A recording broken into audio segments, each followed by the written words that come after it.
তুমি মানো অথবা নাই বা মানো, আজ পর্যন্ত যা কিছু করেছো সবই স্বার্থের বিনিময়ে।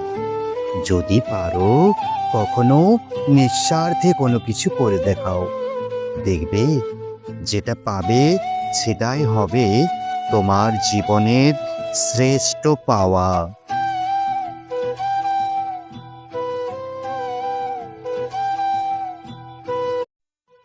তুমি মানো অথবা নাই বা মানো, আজ পর্যন্ত যা কিছু করেছো সবই স্বার্থের বিনিময়ে। যদি পারো কখনো নিঃস্বার্থে কোনো কিছু করে দেখাও, দেখবে যেটা পাবে সেটাই হবে তোমার জীবনের শ্রেষ্ঠ পাওয়া।